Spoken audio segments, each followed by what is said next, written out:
할렐루야, 아멘. 오늘도 함께 예배하는 우리 모든 성도님들에게 하나님의 은혜와 능력과 축복이 넘치시기를 주님의 이름으로 축원합니다.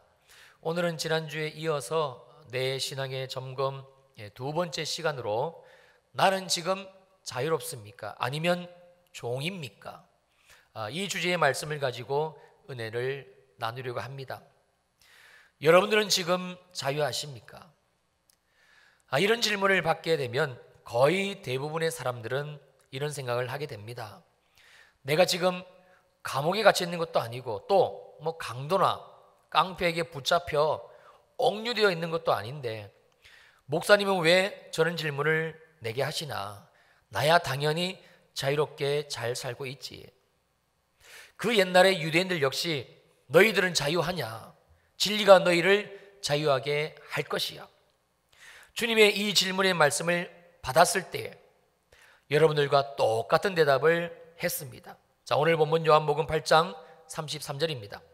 그들이 대답하되 우리가 아브라함의 자손이라 남의 종이 된 적이 없거늘 어찌하여 우리가 자유롭게 되리라 하느냐? 해 아래 새 것이 없다 그러더니 2000년 전 이 사람들이나 오늘 우리들이나 어쩌면 이렇게 생각하는 것이 똑같은지 참 신기할 따름입니다. 그런데 우리가 주목해야 할 것은 이에 대한, 이들의 이 질문에 대한 주님의 반응, 즉 대답이었습니다. 34절을 보시겠습니다. 예수께서 대답하시되 진실로 진실로 너희에게 이르노니 죄를 범하는 자마다 죄의 종이라. 한마디로 지금 너희들의 생각이 틀렸다, 잘못되었다, 이렇게 말씀하고 계신 겁니다. 유대인들이 생각하고 있는 것처럼 그들은 전혀 자유한 삶을 살고 있지 않을 뿐만 아니라 오히려 죄에게 묶여 죄의 종이 되어 여전히 죄를 범하고 있다는 가히 폭탄적인 말씀이셨어요.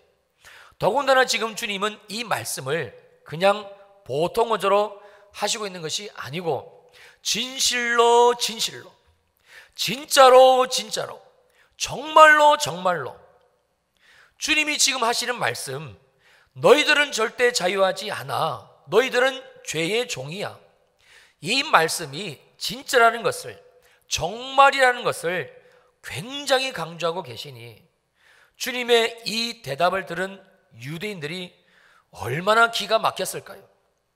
그런데 더 충격적인 사실은 주님의 이 대답이 그날 유대인들과 똑같이 내가 왜 자유가 필요하냐? 나는 정말 자유롭게 잘 살고 있어, 이렇게 생각하고 있는 우리들에게도 동일하게 주시는 말씀이라는 사실입니다. 왜냐하면 그날 주님이 왜 저들이 자유인이 아닌지에 대한 그 분명한 이유를 이렇게 말씀하셨기 때문입니다. 죄를 범하는 자마다 죄의 종이라. 이 말씀은 곧 죄를 범하는 자는 그냥 우연찮게 또는 어쩔 수 없는 상황이 되어가지고 그래서 죄를 짓는 것이 아니고 죄를 짓는 그 당사자가 죄에게 완전히 사로잡혀 죄의 종이기 때문에 그래서 죄를 짓는 것이라고 말씀하는 내용입니다. 그러므로 죄를 짓는 자는요 곧 죄의 종이고, 죄의 종이라는 이 말씀은 이 사람이 아무리 자기가 자유하다라고 생각을 해도 그 사람의 실상은 어쩔 수 없이 죄에 묶여 자유를 잃어버린 인생이라는 말씀이지요. 우리들 가운데 죄 안 지으시는 분 있습니까? 나는 절대 죄 짓지 않아, 죄와는 아무런 상관이 없어, 정말 하나님 앞에 그리고 사람들 앞에 이렇게 당당하게 말할 수 있는 사람 우리 가운데 있습니까? 목사님, 저는 사람을 살해한 적이 없어요, 저는 다른 사람 물건을 도둑질한 적도 없어요. 그러면 그분께 묻겠습니다. 당신은 누구를 미워한 적이 없었나요? 지금 그 미움의 감정을 가지고 살고 있지는 않습니까? 나는 죄가 없어요, 나는 죄 지은 적이 없어요 라고 말하는 당신은 내 것이 아님에도 불구하고 가지고 싶다는 그 욕심과 탐심을 가지고 아니면 그런 마음이 든 적은 없었나요? 성경은 우리들에게 이것, 즉 남을 미워하는 것이 분명히 죄라고 말씀하고 있습니다. 요한일서 3장 15절입니다. 그 형제를 미워하는 자마다 살인하는 자니 살인하는 자마다 영생이 그 속에 거하지 아니하는 것을 너희는 아는 바라. 형제를 미워하는 자는 곧 그 형제를 살인한 살인자입니다. 살인이 무서운 죄이듯이 형제를 미워하는 것, 이 죄 역시 엄중한 죄입니다. 하나님은 살인과 미움을 동일한 죄로 보십니다. 살인한 자가 그 죄를 해결하지 않으면 영생, 곧 구원을 못 받듯이 여러분, 우리가 미움의 죄를 가지고 있으면 그 죄 때문에 절대 구원을 받을 수가 없습니다. 요한일서 4장 20절에서 더 확실하게 우리들에게 이렇게 말씀합니다. 누구든지 하나님을 사랑하노라 하고 그 형제를 미워하면 이는 거짓말하는 자다.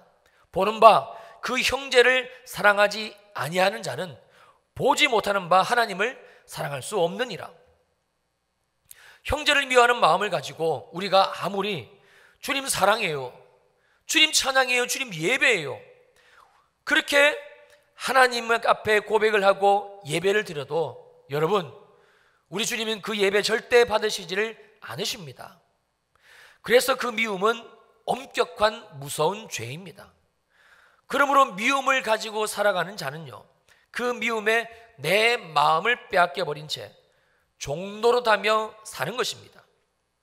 누군가를 미워해 본 경험이 있으신 분들은 잘 아실 겁니다.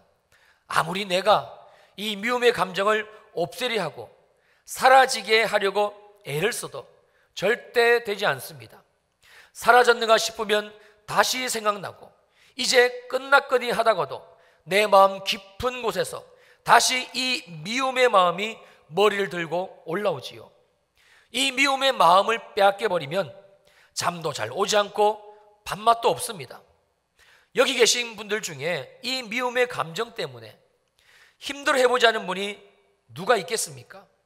교회를 다니고 예수를 믿어도 해결이 안 되는 게 누군가를 미워하는 이 마음이 아니던가요? 오죽했으면 세상 사람들이 시댁을 싫어하고 그 미워하는 마음이 교회를 다니는 사람에게도 그대로 있어. 성경 중에서 시댁이 너무 믿고 싫어가지고 시편은 보기도 싫다는 그런 소리가 있으니 참 마음이 씁쓸합니다. 그러나 그럼에도 미움은 죄입니다. 아무리 그 당사자가 미워할 수밖에 없는 원인을 내게 제공했다 하더라도 미움은 절대 안 됩니다. 무서운 죄입니다. 그런데 이 미움의 죄가 더 무서운 것은요, 이 녀석이 한번 우리 안에 들어와 우리 마음에 들어와 둥지를 틀고 자리를 잡으면 내 의지를 가지고서는 절대 내쫓을 수 없다는 사실입니다. 철저하게 우리 마음과 감정을 장악하고 그리고 컨트롤 해서 자기 뜻대로 계속적으로 미워하게 만듭니다. 그러니 주님이 하신 말씀 그대로 우리는 이 미움의 죄에게 어쩔 수 없이 종노릇하며 살아갈 수밖에 없는 것이지요. 그러면 이번에는 여러분이 별거 아니라고 여기시는 탐심, 이 욕심은 어떨까요? 하나님은 분명히 죄라고 하실까요? 아니면 세상 사람들도 다 그러고 사는데 좋은 거 보고 탐내고 그렇게 사는 것이 뭐 그렇게 죄가 되겠니? 주님이 이렇게 말씀을 하실까? 여러분, 로마서 7장 8절입니다. 그러나 죄가 기회를 타서 계명으로 말미암아 내 속에서 온갖 탐심을 이루었나니. 여러분, 그래서 탐심은 분명히 죄입니다. 또 있습니다. 야고보서 1장 15절입니다. 욕심이 잉태한 적 죄를 낳고 죄가 장성한 적 사망을 낳느니라. 그리고 이 욕심을 그대로 내 속에 방치해두면 반드시 그 사람은 사망, 죽습니다. 하나님의 심판을 피할 길이 없는 아주 무서운 죄, 여러분, 그게 탐심이고 욕심입니다.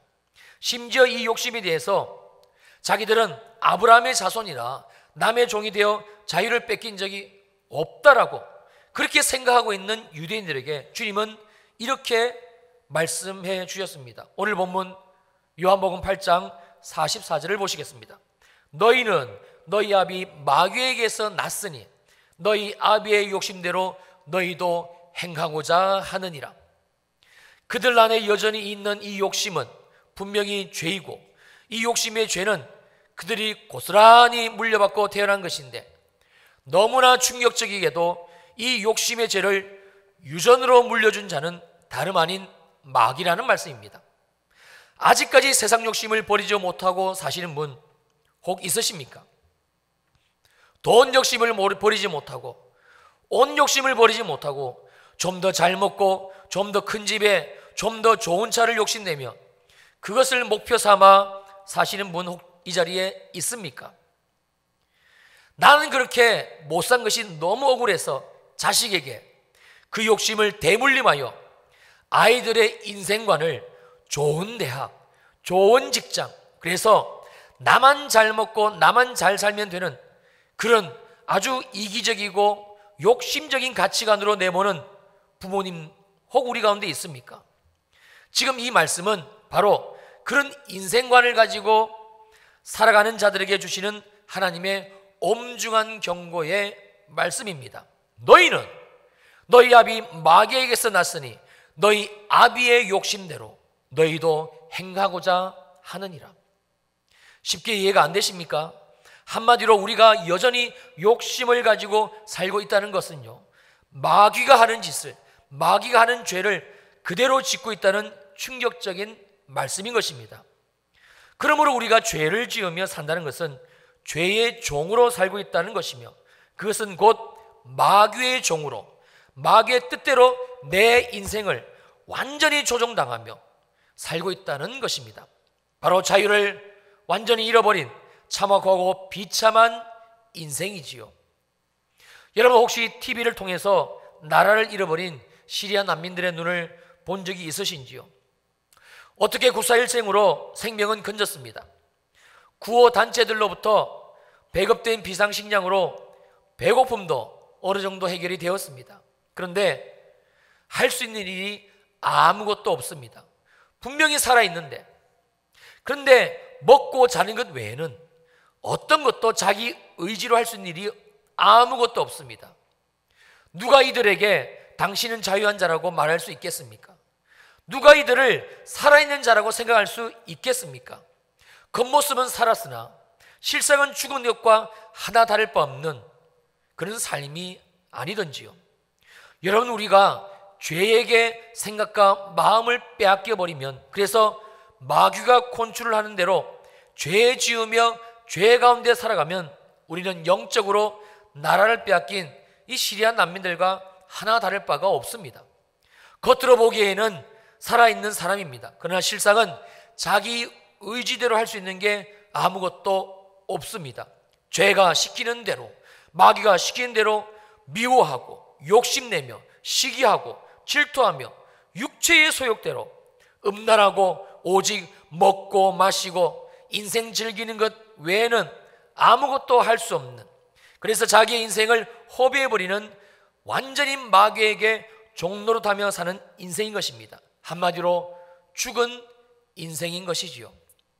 제가 언젠가 호스피스 명동에 신방을 간 적이 있었어요. 저희 교회 집사님 아버님이 갑자기 찾아온 몸의 이상으로 병원 검진을 했더니 결과가 암이었습니다. 그것도 이미 손을 쓸 수가 없는 말기암 진단을 받은 것이었어요. 시간이 지나면서 병세가 너무 심해서 의식마저 오락가락 하시니까 할 수 없이 자녀들이 그 아버님을 호스피스 병동으로 옮긴 겁니다. 그리고 제게 연락이 왔습니다. 목사님, 저희 아버님이 생명이 얼마 남지 않으신 것 같아요. 오셔가지고 천국을 갈 수 있도록 꼭 주님을 영접시켜 주세요.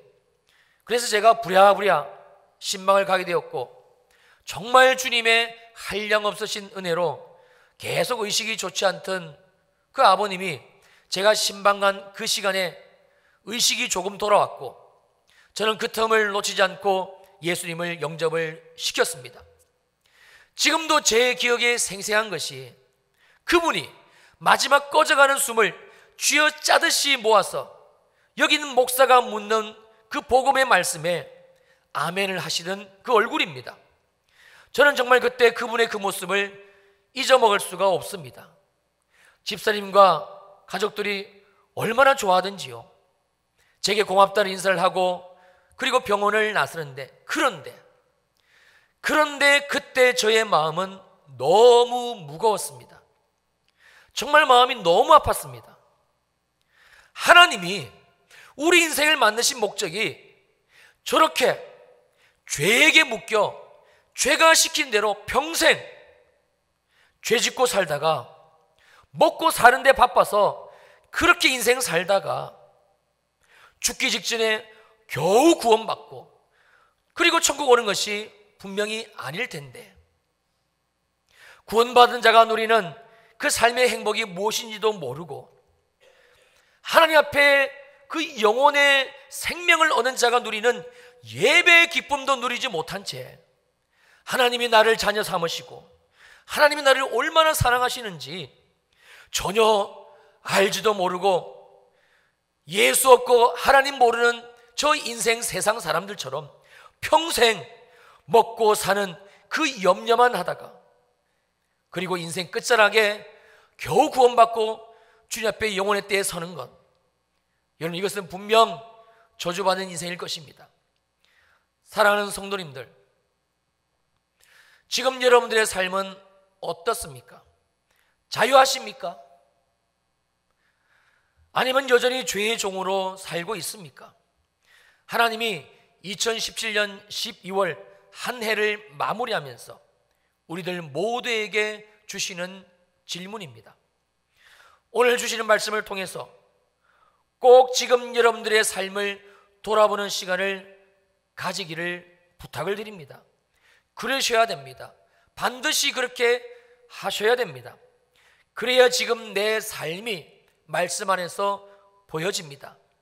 지금 내 모습이 보여지고 그리고 진단이 내려지지 않으면 하나님이 어떠한 해결책을 우리에게 제시해 주셔도 그 말씀을 아멘으로 순종하고 받아들이지를 못합니다. 그러면 내 인생의 개선과 내 인생의 이 주님이 주시는 회복의 기적은 여러분 절대 오지를 않습니다. 2017년이 가기 전 하나님이 여러분들의 모든 삶을 꼭 조명해 주시기를 주님의 이름으로 축원합니다. 지금 우리의 삶이 자유한지 아니면 여전히 죄에게 종노릇하며 살고 있는 것은 아닌지 볼 수 있는 눈을 주님이 뜨게 해주시기를 축원합니다. 그렇다면 우리가 예수를 믿고 모든 죄와 사망 가운데서 구원을 받았음에도 왜 여전히 나는 죄에게 모여 종으로 살아갈 수밖에 없는 것인가? 오늘 본문에 정확한 하나님의 그 해답이 있습니다. 여러분, 요한복음 8장 32절 저와 함께 읽습니다. 시작. 진리를 알지니 진리가 너희를 자유롭게 하리라. 다시 한번 읽습니다. 시작. 진리를 알지니 진리가 너희를 자유롭게 하리라. 할렐루야. 아멘입니다. 죄의 종이 되어 살던 우리 인생이 죄의 묶임에서 벗어나 자유한 인생이 될 수 있는 유일한 방법, 그것은 진리를 아는 것입니다. 그리고 여기에서 말씀하고 있는 이 진리는 바로 하나님의 말씀, 성경입니다. 이게 다입니다. 전부입니다. 이거 모르는 사람이 누가 있습니까? 없습니다. 지금 제 설교를 들으시는 분들 중에 우리가 진리를 알게 되면, 우리가 하나님의 말씀을 알게 되면 이 진리, 즉 하나님의 말씀이 우리를 죄의 종에서 끄집어내시고 그리고 하나님 안에서 자유롭게 한다는 이 말씀을 오늘 처음 들으시는 분 있으십니까? 나 정말 이런 얘기는 태어나서 처음 들었어. 없습니다. 그러니까 문제는 내가 이 하나님의 말씀을 기대하고 소망해서 내 삶에 순종을 하느냐 안 하느냐, 바로 이 차이인 것입니다. 누군가가 지금 우리들에게 당신에게 있는 암을 치료할 수 있는 약이 바로 이 약이에요. 이 약을 먹으면 살 수 있어요. 그렇게 아무리 설명을 하고 알려줘도 우리가 그 약을 손으로 받고 그리고 입에 넣어서 먹지 않으면, 복용하지 않으면 그 좋은 약이 나와는 아무런 상관이 없는 것과 똑같은 이치입니다. 여러분의 자녀가 암에 걸려 죽어가고 있습니다. 여러분이 그 자녀에게 그 암을 치료할 수 있는 약을 알려줍니다. 구해줍니다. 손에 쥐어주기까지 합니다. 그런데도 우리의 자녀가 그 치료약을 먹지도 않고 그 약을 복용하지 않는다면 부모인 우리의 마음이 여러분 어떻겠습니까? 하나님은 이미 하나님의 말씀, 진리, 즉 성경 66권을 우리에게 주셨습니다. 다 주셨습니다. 하나 남김없이 모조리 주셨습니다. 우리가 마음만 먹으면 얼마든지 성경을 구입할 수 있고 읽을 수도 있고 묵상할 수도 있고 또 외워서 암송하며 다닐 수도 있습니다. 성경책 사서 가지고 다니는데 생명의 위협을 받으신 분 이 자리에 있습니까? 그래서 나는 성경책이 없어서 성경을 보지 못해요. 그런 분 우리에게 있습니까? 아니지 않습니까? 지금 여러분 가지고 계신 그 스마트폰 마음만 먹으면 얼마든지 성경 앱을 깔아서 읽을 수도 있고 또 오디오 성경으로 들을 수도 있지 않습니까? 문제는 내가 하나님의 말씀인 성경을 보지도 않고 읽지도 않고 그래서 하나님의 말씀을 모른다는 것입니다. 진리를 모르고 그 진리를 모르니 내게 진리가 없는 것이고 진리가 없으니 교회는 다니지만 예수는 믿는 것 같지만 그러나 여전히 죄의 종으로 살 수밖에 없는 것입니다. 빈곤의 악순환이고 죄의 악순환입니다. 하나님의 말씀 성경만이 우리를 죄에서 자유케 하시는 유일한 길이고 방법입니다.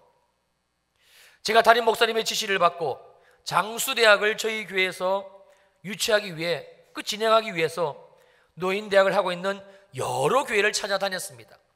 물론 세미나도 참 많이 참석을 했고요. 그런데 그때 노인대학을 하고 있는 교회나 세미나를 하는 그 단체에서 공통적으로 여기 있는 목사에게 하는 얘기는 이것이었습니다. 절대 어르신들에게 그 노인들에게 예수를 믿으라고 복음을 전해서는 안 된다는 것이었어요. 이유인즉슨 예수 얘기하고 십자가 구원 얘기하면 이런 얘기하면 노인들이 그 장수대학, 노인대학 그 교회를 안 온다는 거예요. 그러니 절대 하지 말라고 아주 신신당부를 하더라고요. 그러나 우리가 장수대학을 한 이유는 오직 영혼 구원의 목적밖에는 없기 때문에 이 모든 조언을 저는 무시하고 장수대학을 하는 그 처음 시간부터 예배로 시작했고요. 매 예배 때마다 십자가의 복음 되시는 예수 그리스도만 전했습니다. 여러분, 그 결과가 어떻게 되었을 것 같습니까? 지난 11월 올해 종막식을 했을 때에 세 분의 어르신이 예수를 모르고 안 믿던 세 분의 어르신이 세례를 받으셨어요.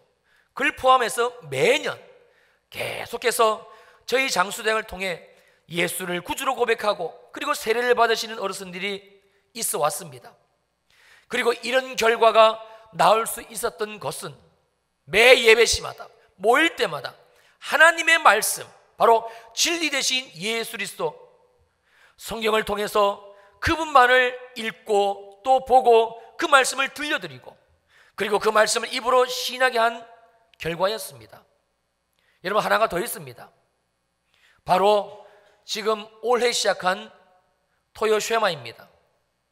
여러분, 이 토요 쉐마의 내용은 실상 별거 없습니다.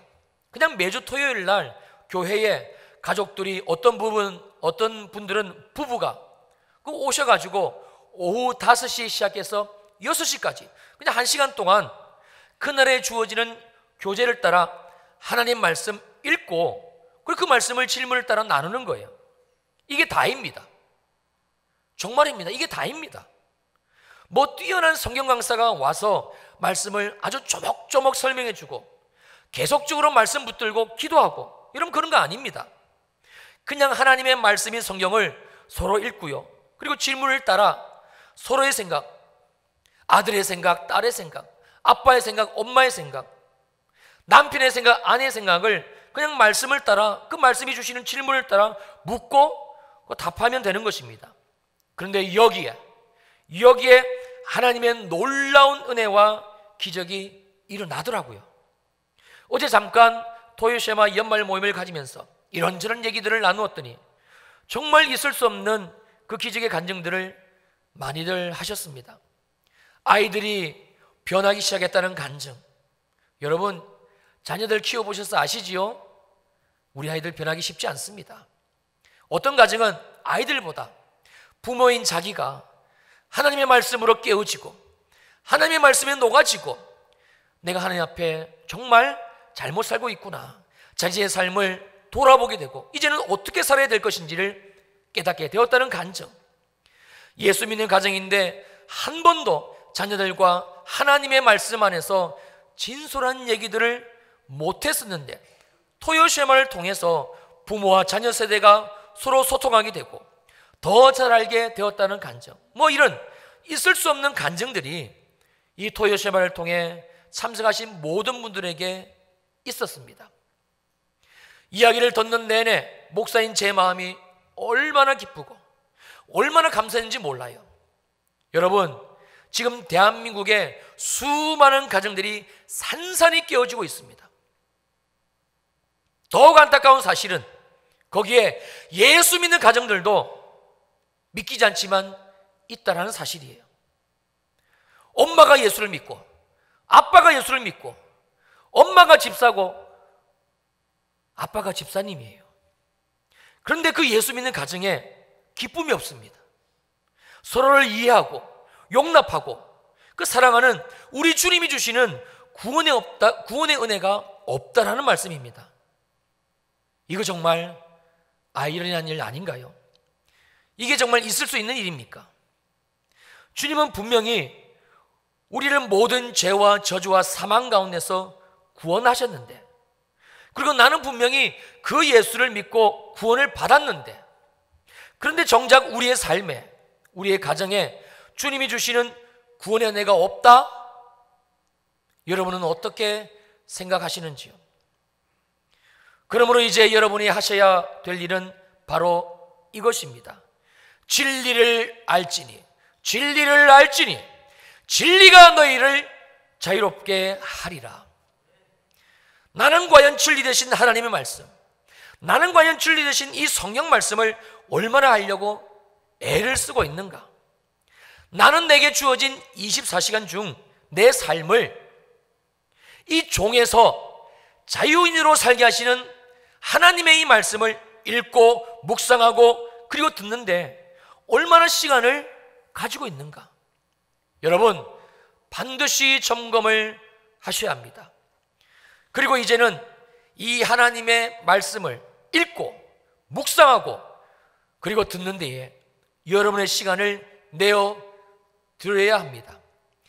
2018년 얼마 지나지 않으면 시작이 됩니다. 이 2018년도가 내게 복된 한 해가 될 것인가? 아니면 올해와 별반 차이가 없이 그냥 그저 그렇게 흘러가는 무의미한 시간이 될 것인가? 그러나 너무나 분명한 사실은요, 하나님은 우리 모두에게, 저와 여러분 모두에게 이 새로 주시는 2018년도를 축복의 한 해로 이미 주셨다는 사실입니다. 믿을 수 있기를 주님의 이름으로 축원합니다.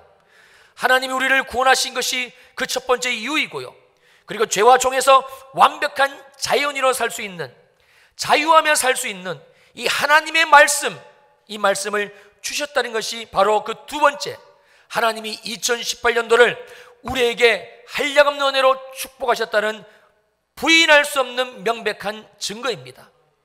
사랑하는 성도님들, 오늘 주시는 말씀을 아멘으로 붙드시고 이제 여러분들의 시간을 말씀 앞에 내어 드리십시오. 매일 성경을 읽는데 시간을 정해놓고 사용하십시오. 이미 말씀을 읽고 이미 말씀을 매일 읽고 계신 분 있다면 이제 그분들은 말씀을 읽는 것에서 멈추지 마시고 한 단계 더 수준을 올리셔서 그 주시는 말씀을 묵상하는 시간을 꼭 가지십시오. 또 마음에 감동이 오시는 분들은 말씀을 외우는 일에도 도전을 해보시기를 부탁을 드립니다. 여러분의 인생의 시간에, 저와 여러분들의 인생의 시간에 하나님의 이 말씀이 차지하는 비중이 점점점 높아져 갈 때 반드시 하나님의 말씀의 역사는 왕성하게 일어나게 될 것입니다. 여러분, 너무나 분명한 것은 진리를 알지니 그 진리가 너희를 자유롭게 할 것이라는 이 주님의 말씀입니다. 2017년 얼마 남지 않았습니다. 나는 지금 정말 자유한가? 나는 지금 정말 자유한가? 아니면 나는 여전히 미움의 마음을 빼앗기고 욕심의 마음을 빼앗기고 세상 사람들이 가치하고 기준으로 삼는 돈 버는 일, 먹고 사는 일, 주님이 우리들에게 무엇을 먹을까 입을까 마실까 염려하지 말라고 말씀하시고, 이런 것들은 이방인들이 구하는 기도니 기도도 하지 말라고 하신 이 말씀을 나는 믿지 못한 채 여전히 내 인생의 시간을 이 죄에게 종노릇하며 살고 있지는 않는가? 여러분, 들여다볼 수 있기를 부탁을 드립니다. 그리고 오늘 주시는 말씀, 진리를 알지니 진리가 너희를 자유롭게 하리라. 오직 우리를 자유케 하시는 이 진리 되신 하나님의 말씀 앞에 여러분의 시간과 여러분의 헌신과 여러분의 순종을 드려서 잘 준비하셔서 2018년도 하나님이 우리에게 주시는 복과 은혜로 충만하게 살아가시기를, 남은 인생 하나님이 주신 은혜 가운데 자유한 자로 마음껏 주님을 섬기며 주님이 주시는 내 인생의 귀한 때를 살아가시기를 주님의 이름으로 축원합니다. 축원합니다. 아멘. 기도하시겠습니다.